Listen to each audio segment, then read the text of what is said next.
How deeper do you expect this price war to continue here in the domestic market? This car behind me, I believe it's the T3.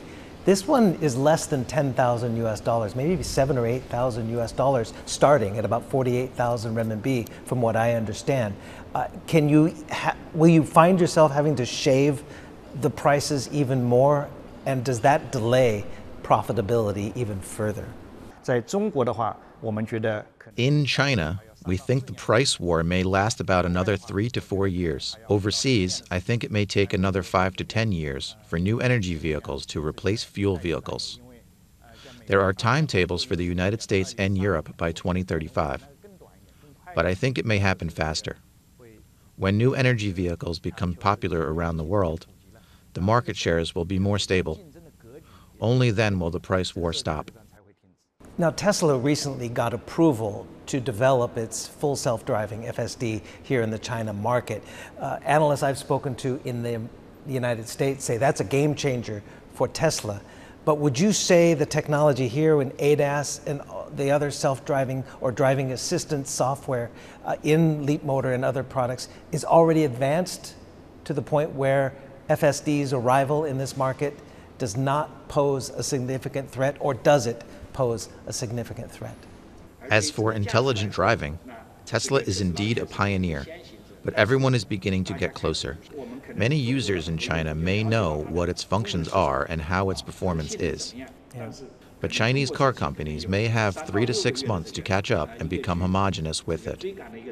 Because in terms of overall investment and adaptability to China's road conditions, Chinese car companies have a better understanding of the needs of Chinese users and the needs of China's road conditions.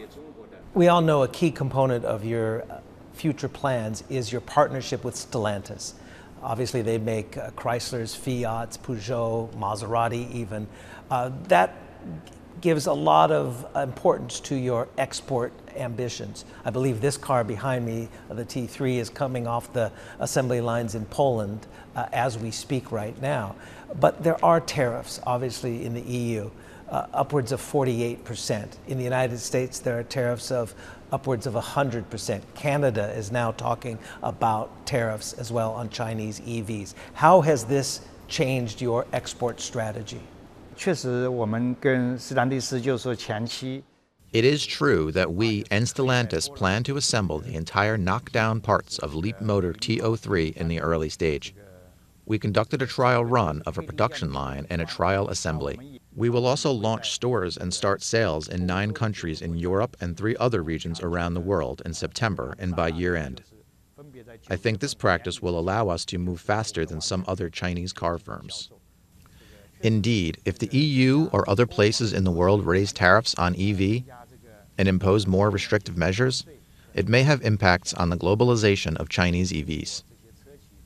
But if we look at it from a long-term perspective, this may not mean that it will hinder some progress in the world, whether it is carbon neutrality or the globalization of new energy vehicles.